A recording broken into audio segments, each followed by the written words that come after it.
maybe they come into the room and they sit down and their consciousness expands to possibilities, and they feel like they see that there are no limits to something, and that seed gets planted in them. And a couple years down the road, maybe they come back. Hello, yogis, and thank you for tuning in to another episode of Dharma Talk. I'm your host, Henry Winslow, and this is episode number 43. Now, before we get into the meat of the episode, first I want to make a big shout out and thank you to my friend Eric Yagoda down in DC for making a donation to support Dharma Talk. Eric, thank you for making a financial contribution that helps to cover not only my expenses, but make it possible for me to devote more time to producing this show for all of you. So thank you. If anyone else ever wants to make a donation, you can always do that on my website at henrywins.com or dharmatalk.show. Now, about this week's episode. I'm interviewing my friend Jordan Lydia. And Jordan Lydia is a powerful case in point in the transformative capability of practicing yoga. I entitled this episode See the Possibilities with Jordan Lydia because not only can you see it in her body and her attitude, but it's also something that she champions as a mission for her teaching. We talk specifically about a combination of yin yoga and Bikram yoga that she's used to overcome the physical effects of scoliosis and feed her soul and spirit. They've provided contrasting yet complementary meditation practices for her and paths of healing. We also get into karma yoga and what it means to be a standard bearer for the broader community as a yogi. And finally, she explains how to integrate yoga into a busy lifestyle, even if you have a career outside of yoga and the wellness industry. So even if you're not a full-time yogi, how you can integrate yoga into your life, both theoretically and practically. So please stay tuned through these announcements and we'll dive into my interview with Jordan Lydia. Yogis, I have several events and workshops coming up in the New York City area that I hope that you can join me for. On January 26th, I am teaching a workshop at 3 Jewels NYC on hips and twists, yoga for digestion and blockage release. On the weekend of February 15th through 18th, I am co-leading an immersion at Lighthouse Yoga School with my friends Jared McCann and Aviad Sasi. This is a great opportunity if you've been looking at going deeper in your practice, but you're not quite ready or maybe not interested in doing a teacher training. We're going to do all-day yoga, including asana classes, pranayama and meditation, posture clinics, and all sorts of yoga conditioning work as well. Also, you'll be surrounded by like-minded people who are interested in advancing their practice. Finally, I am giving a workshop at Yoga and Fitness Herald Square on March the 2nd on sun salutations. So if you're interested in joining any of these events, head on over to henrywins.com/events. And for the immersion, don't forget to drop in my referral code HenryWins to get 10% off the tuition. Okay, that's it. Hope to practice with you soon. Enjoy the interview. What's your purpose? What's your vision? What mark will you leave on this planet long after you're gone? I'm Henry Winslow, and you're listening to Dharma Talk, the only podcast where I interview inspirational yogis on how they're changing the world in their own unique ways. Whether you're still searching for your purpose or already walking the path, I hope these stories get you excited to live your Dharma. Hello, Dharma Talk community, and welcome back to another episode. Today, I have my friend Jordan Lydia on the line. Jordan Lydia is a student and teacher of Yin and Bikram yoga, and through these complementary practices, she has overcome the physical effects of scoliosis and fed both her, quote, soul and, quote, spirit sides, and we'll get into more of that soon. She has co-led teacher trainings, co-authored yoga manuals, developed a community of practitioners of the Advanced 84 Asana series in Seattle, and won first place in the Washington State USA Yoga Championships twice. Outside of yoga, Jordan is trained as an archivist, and she believes in chasing down one's dreams while keeping a day job. So, thank you so much for coming on the show today. I know you've listened for a while, so I appreciate you taking a turn at the microphone. How are you? I'm doing well. I'm honored to be here. And yes, I've been enjoying the podcast and listening to friends in the community. And I look forward to it every week. So thank you for having me, Henry. I'm really happy to be here. So. Thank you. Yeah, thank you so much for your support and listening to the show and sharing it out. And I think it was only a matter of time before you got on here because you're a very passionate person and have a lot to share yourself. So I've been looking forward to this. And for the listeners who know you, I'm sure they are too. Let's get right into it. What does the word dharma mean to you, and what is your dharma as you understand it today? Dharma to me means calling or purpose or meaning, and I think it is separate sometimes from your passion. You can be called to something, and it can be still something that you struggle with or have to do. My personal calling, our dharma, is that all beings are limitless, and beings to include like animals in that, and just approaching each situation, each person with that mindset of having no limits. So that is my personal calling or my personal dharma. Mm-hmm. Yeah. That's an interesting point you bring up, the distinction between calling and passion. Is that like a conflict that you faced quite a lot yourself? I think so. I think that it's one of my teachers that I really look up to, Whitney McCormick, he told me one time, like, Jordan, your life is not your own, meaning that like you're here to give service to community and those around you. And just to look at that like mindset and to look at yourself differently and to look at what you're really offering those around you and your community and your purpose. And sometimes the things that we're passionate about don't always necessarily align with our calling. Sometimes there's a overlap of them, but sometimes having a calling asks you to like dig in really deep into yourself and draw forth things that maybe you didn't expect that you could, or didn't necessarily know how to access. And I think that's why aligning with a calling or a purpose, like even when it gets hard or even when it gets painful or you're forced to sit with that discomfort when you don't want to sit with that discomfort, kind of pulls you through those harder times or those shadow times of trying to live your purpose. So even with passion, there's always a little bit of agony and ecstasy. Even with the passion, there's always a little bit of pain in the process as well. So. Yeah, definitely. I think with anything that you become passionate about, by nature, your emotions get wrapped up in it. So there's always going to be highs and lows, and you get pulled along for that ride. What you said sounds like it really comes from firsthand experience. So let's make it specific. You know, what in your past did you feel like you really felt called to do that didn't necessarily come naturally? If I interpreted that correctly. Yes. Practicing yoga didn't come naturally to me. Teaching yoga didn't come naturally to me. I've had to work, I felt called to do it, but I had to work extremely hard at it. I would teach a class and then get done teaching and go like sit and cry in my car for about 20 minutes. It was like a really painful, cathartic experience for me, but I felt like I had something to share with people, and I wanted to really offer that, and that required me to step into this discomfort and uncomfortable situation to expand my consciousness and to offer those same tools to other people. So I had to work really hard at being a practitioner. When I first started yoga, I had zero proprioception of my body. My spine was a complete mess. Like on the emotional level, I was dealing with a bunch of things too. So it wasn't something that came naturally to me. And same with teaching.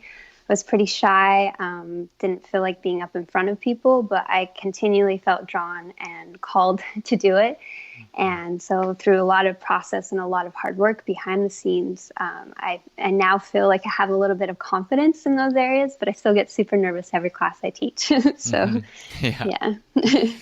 I think the struggle of starting from really ground zero as a practitioner positions you in a good place to be a teacher, right? Because you have all of those memories of what it's like to have no idea what's going on. And as long as you progress through your practice and start to build that skill or knowledge or whatever it is, as long as you can remember that beginner's mind and keep elements of it and stay interested, then you're always going to be well positioned and well prepared to teach, even if it feels, nerve wracking. So I think that's actually great. Yeah. I completely agree with you. And for the first few years in my practice, I had to, I came into my first introduction into yoga was Bikram yoga. I read a blog post about somebody doing a 30-day challenge, and I thought there could be nothing more intense in this world. And I was really drawn to that. I don't know why. So I went into the studio, and it was very intense. And I discovered a lot about myself that I didn't even know that I was, not dealing with. And just on a physical level, emotional level, mental level, spiritual level, all of those things were misaligned in my life. And just that struggle, I just remember that feeling when you're in the class, it's a survival class. You can't think about anything else, and it triggers this fight or flight in you. And you're not supposed to leave the room, so you can't flee the situation. So the only recourse is to fight, and to fight for yourself, and to really embrace that struggle, and to lean in and look at yourself a lot differently. So I just, when I teach, I always think about that, and starting at the bottom. I used to lament starting way at the bottom in yoga and wondering why some people were more talented than I am, but I've really truly believed that, your willingness and hard work will overcome any talent or lack of talent that you have in the long run. So if you are in a fight or flight situation and you cannot flee, then your only choice is to fight. That is so true. Amazing. That's just a powerful insight unto itself right there. I introduced you as saying that you've overcome the physical effects of scoliosis, and you alluded to that a minute ago too. That you also said that you have fed your soul side and your spirit side through Bikram yoga and through yin yoga. So can you talk a little bit about what all of these different healing mechanisms have looked like for you? The physical side with your spine, and then the soul and spirit dichotomy thing. Okay, sure. Physical side with my spine first. When I came into Bikram yoga, my whole spine was completely crooked. When I would back bend, it would be crooked to one direction. I had really hunched shoulders, swayed pelvic girdle. I had a lot of back pain. So dropping my head back, it hurt like hell. It did.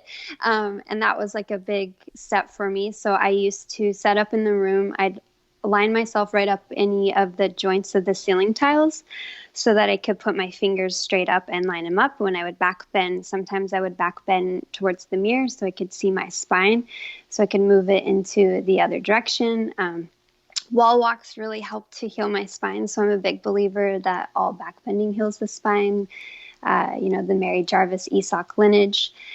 And then I found yin yoga very shortly after Bikram yoga and started to open up my hips. So the spine, just the way that it's organized, it will move a little bit more quicker than the hips, but the pelvic girdles, there's a lot of tense fibrous tissues in there. And so yin yoga, I would kind of yoke the right and left sides to make them start to get more aligned. And so I used both of those modalities to heal myself physically. And on an emotional level, when I first started Bikram yoga, I had major depression for 3 years, And in Bikram yoga, there's like a lot of those. So the spirit side of it is that there's a lot of yang energy. It's action, it's creation, it's movement, and just harnessing those aspects in yourself, like the sun side, and reflective, restorative, and passive, and contemplative, and to be able to sit with yourself and just notice yourself in those positions and what comes up. And there's even, I feel, different ways of meditation too. Like a yang style meditation is intention driven, it's action driven, where a yin meditation style is a little bit more soft and unfocused and just kind of experiencing what comes up. So for me personally, it was the combination of those two that allowed me to heal a lot of layers of myself and continually uncover. Yoga, I feel like, is a passive healing. I think so many times we want it to be a passive healed, passive or past tense.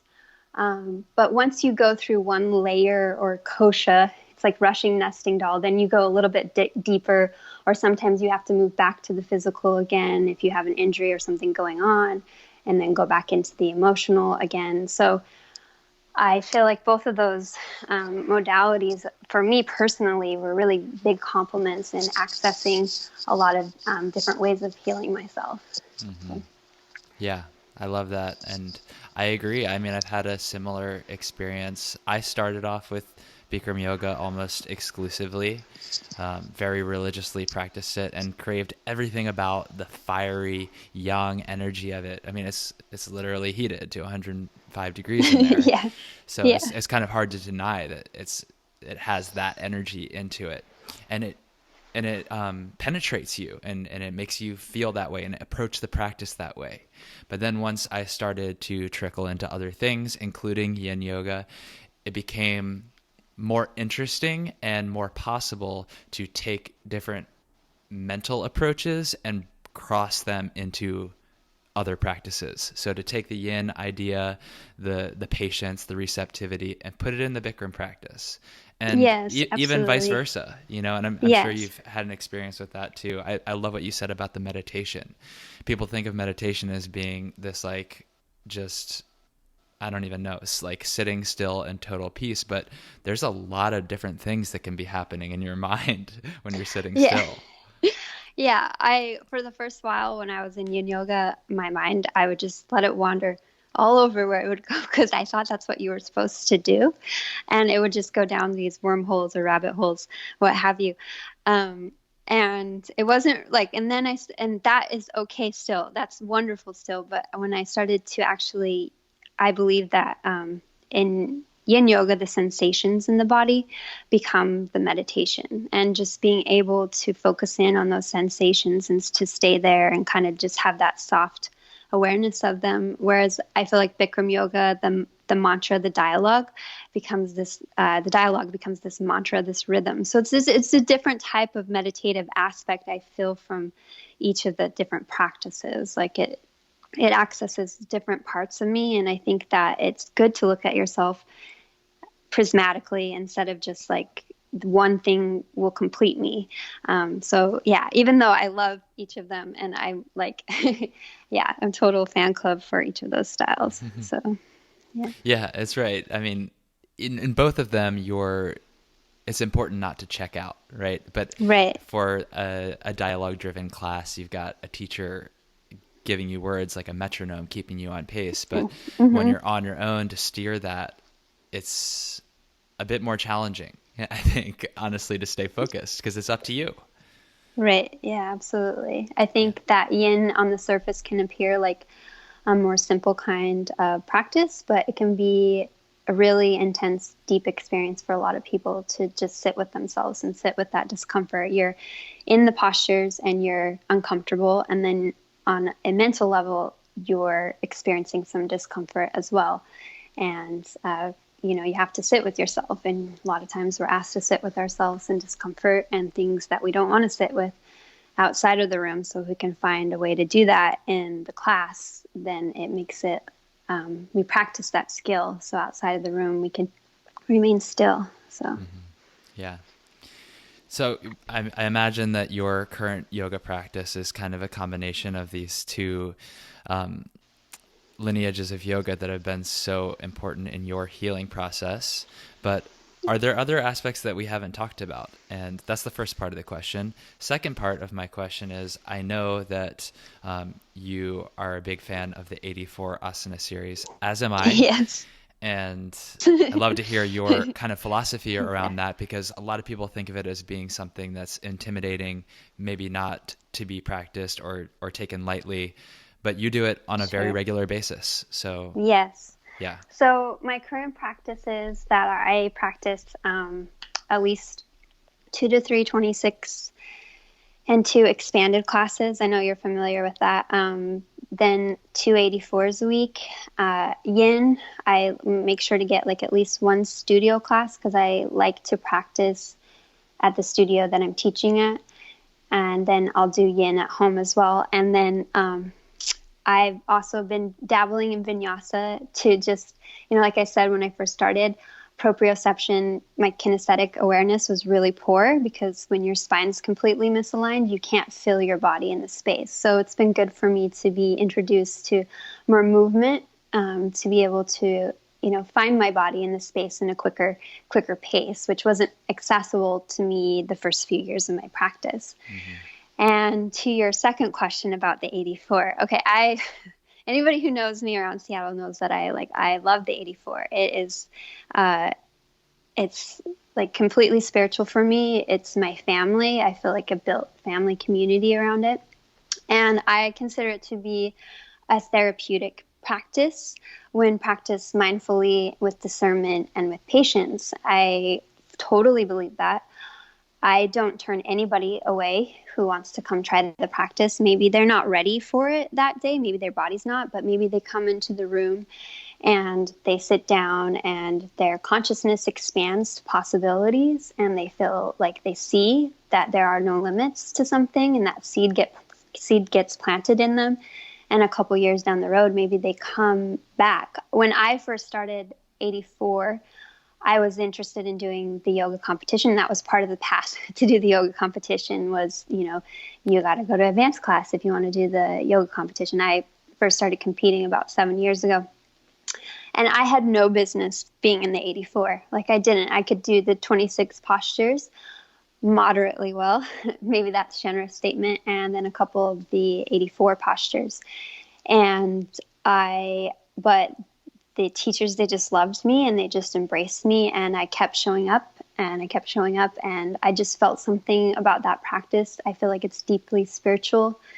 It makes you feel whole, complete. I feel like if everybody in the world was at least exposed to 84, like the world would be a more kinder and gentler place. I don't actually like calling it the advanced series. And even when I'm in class, I call it the 84 series. And I'll call like the beginning series, the 26 series, because I see them as like just different parts of the same whole.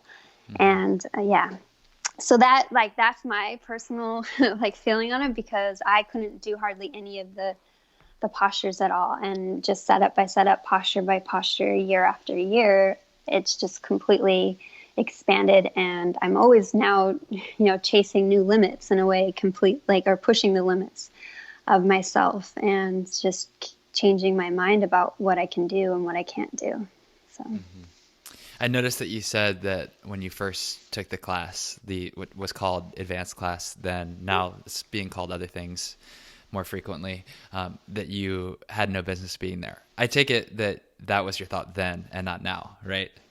Yeah, that was my thought then. I was very intimidated, but I had an amazing studio owner at the time who referred me to another studio to go to. And she encouraged me also to do the competition when I first, championships. When I first demonstrated, I came in last at the demonstration, just so like on a physical level, but it didn't matter to me because emotionally that level of confidence that I felt like completely transformed my life to be able to get up there and share something so intimate and so vulnerable with people and to just be there and be present. That was huge transformation for me. But yes, at the time I felt like I had no business being there. But if I was to teach myself, 7 years ago, I would, embrace that and welcome me in as well. Yeah.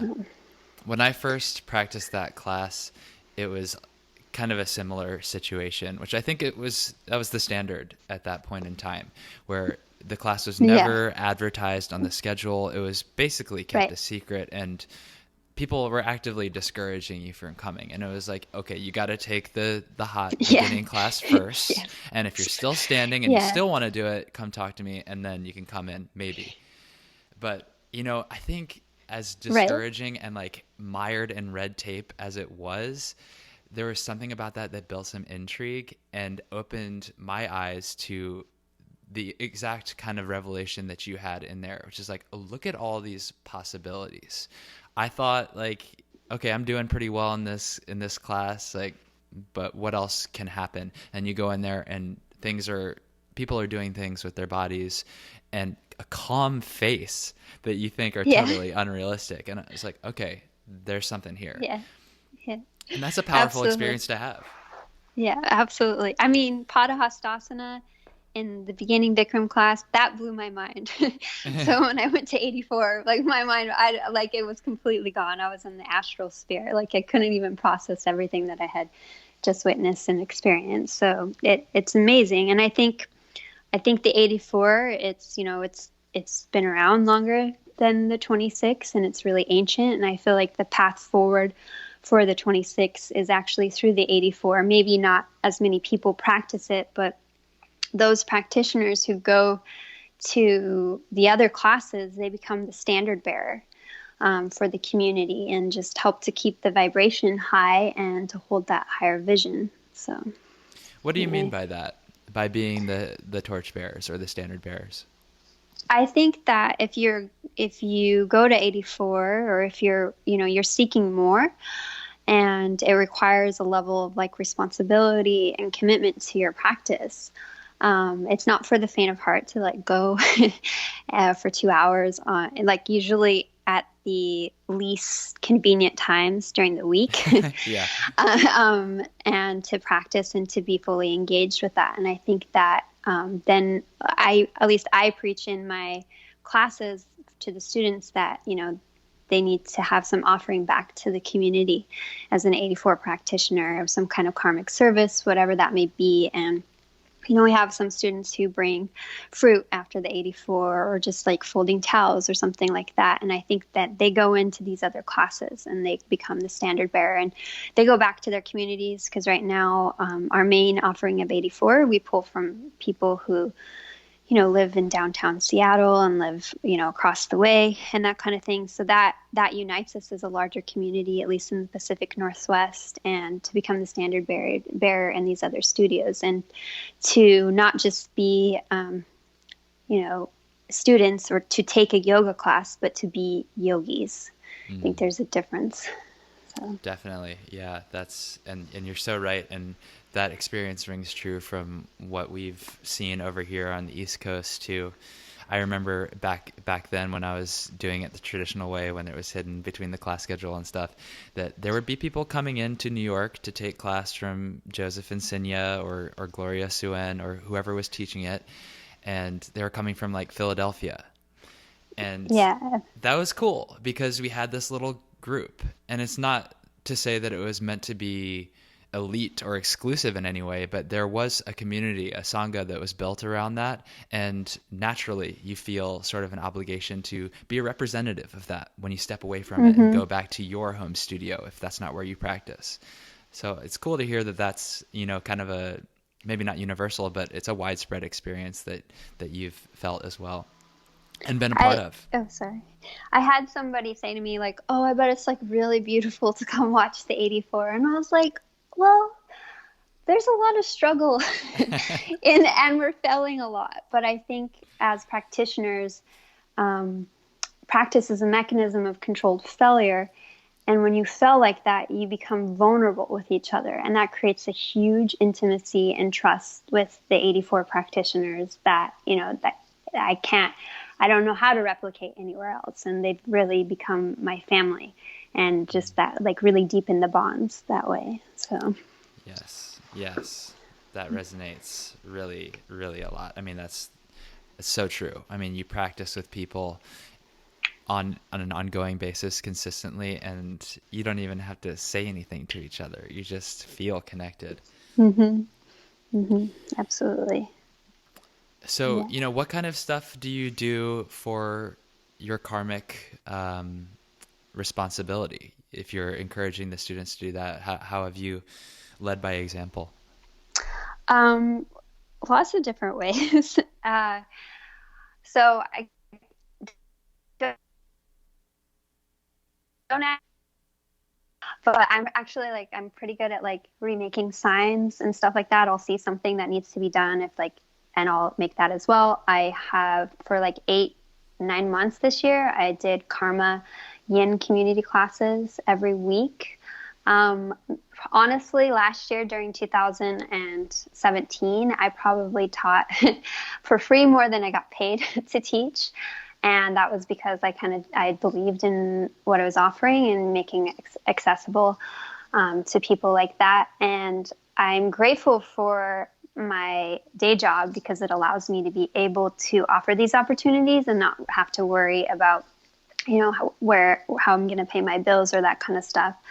So lots of teaching for free, just looking for opportunities to serve the communities that I come into, whether that's, taking out the trash, even if you're not asked to, folding towels, being supportive of other practitioners and their practice. I think as a teacher, it's sometimes hard to swallow your ego and you can be working on something for years and have this, insight into it that's taken you years to cultivate, and then you have to give that to your students right away, and it quickens their process and they get it maybe in a couple of weeks where it took you years to draw that forth. And that's part of, being all beings are limitless, and to offer that and to hopefully have your students. I think the ultimate goal of a teacher is to have your students surpass you one day, Yeah. and to be able to learn from them. So, and that was kind of roundabout. I hope that that was okay. No, that's So great. we're really That's really great. tangential. Yeah. Um, But I'll follow the tangent actually, and say that it's great that you're able to teach yoga for free and not be reliant on yoga to, make your living wage. And I know that this is something that you feel strongly about. So tell us a little bit about your day job and how you've been able to weave either the lessons of yoga into it, or how they've played nicely together in your life. sure.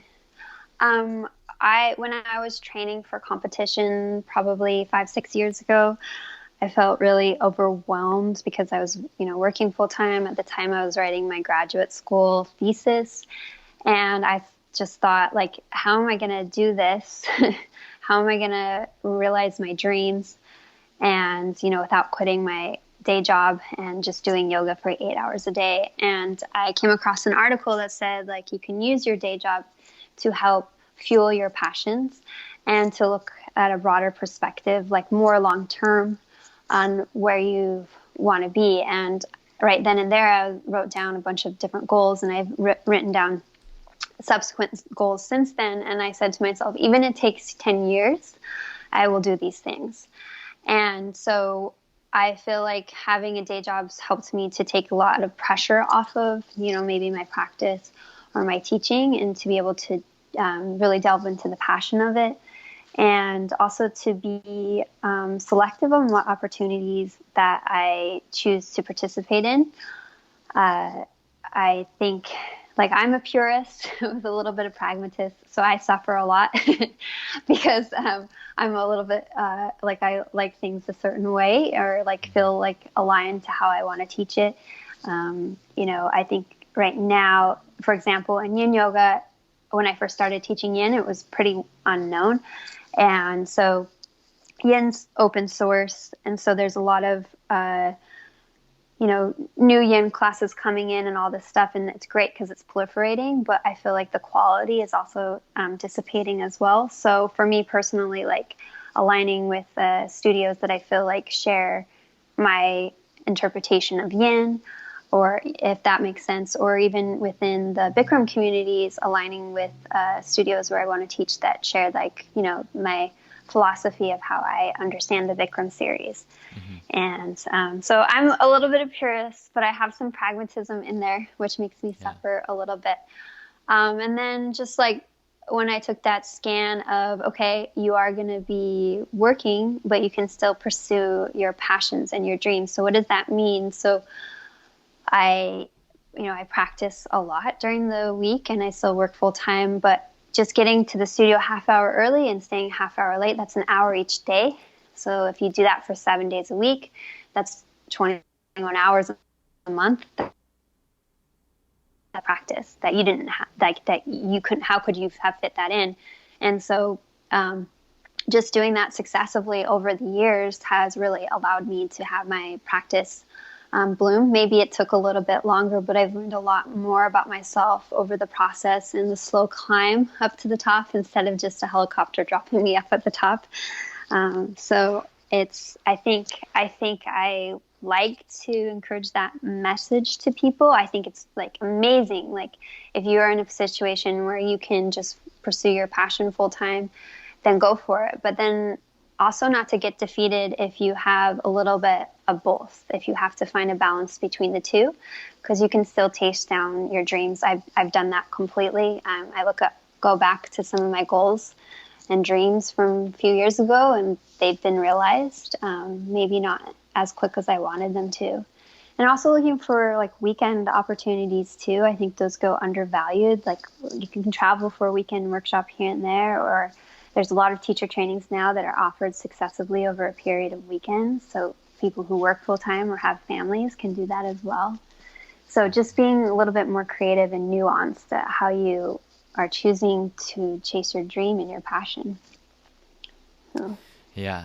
And how cool is that to be able to reflect on your journaling over your goals and say, oh, I did that. Yeah, it's surprising sometimes, but it keeps moving. The needle keeps moving all the time. Like, I think that's the yoga practice. It keeps us coming back for more. It definitely keeps moving, but I think it's important to take this step to reflect and acknowledge that this is where I set the needle before and I passed it, because it's very common for a certain personality type that I think I fall into, where it's like, well, I'm already on to the next thing and I'm not satisfied. Yeah. I can get a little bit locked into that too. And I think when I step back and look back, or even just go back through old pictures, like I know you have some transformation pictures and they're amazing, and I have some too. And it's like, wow, I feel so grateful for this journey, for this climb. Like the climb made me really strong in the process, and to believe in myself and have faith in myself and to trust myself that I never would have gotten had I just had it come easy. So yeah. It's really the work that it provides all the benefit. It's not having the posture. So so it's good to have perspective on that. Hard work is a privilege. So it really is. It's a privilege. So do you have any words of advice perhaps for someone who wants to teach yoga or wants to devote more time to their yoga practice or study or development, but feels burdened by their job? I think there's a lot of, think about creative ways to start to infuse that yoga mindset into your day. I mean, I listen to all of your podcasts at work, and it's lovely for me because I can, hear community, hear inspirational thoughts, and be receiving that while I'm at my job. I think also too, being a champion for the yoga at work and people who wouldn't normally be exposed to it. You think when you get in the yoga bubble, you think everybody practices yoga, and then you go to work and you're on a team of 20 people and you're the only person that practices yoga. And to be able to share that healing modality and to be able to talk about it to people and give them insight, I think yes, yoga is for everybody. I think there's different methodologies that are better suited for certain types of people than other, or people, personalities. And just being able to share that as an offering.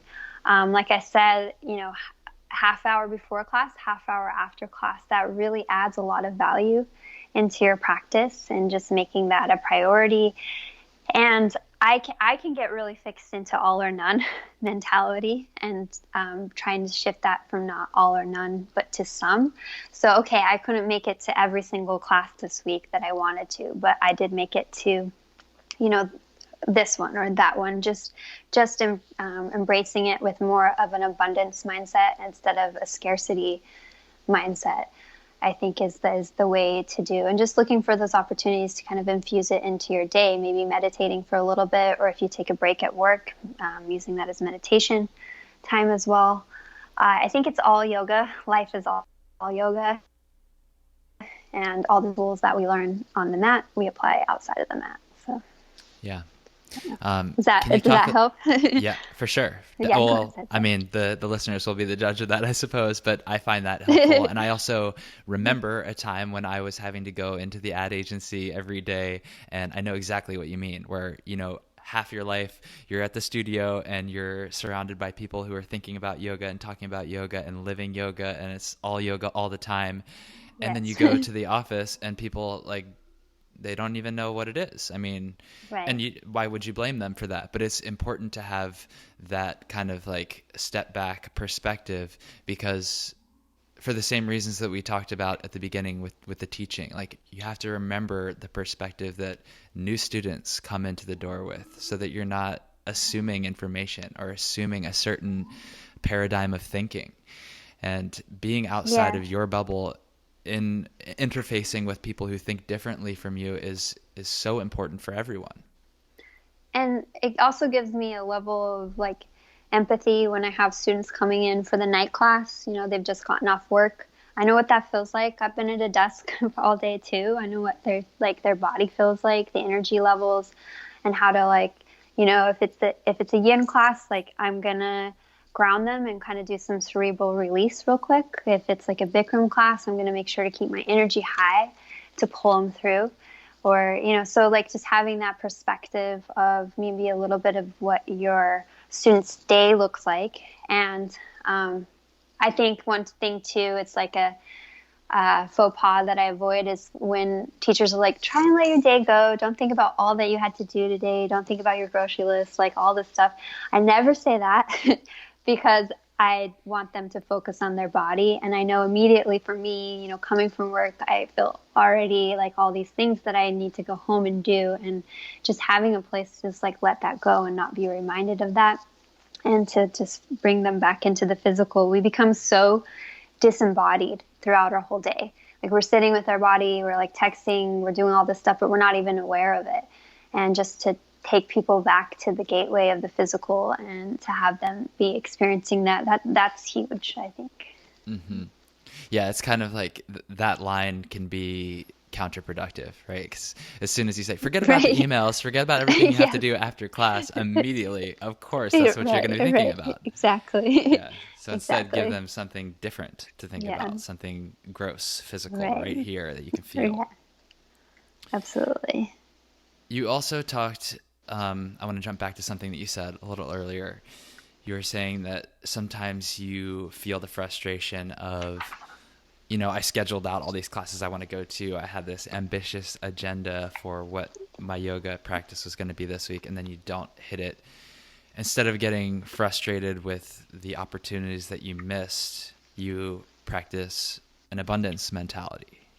What does that mean? And maybe give a tip or two for the listeners.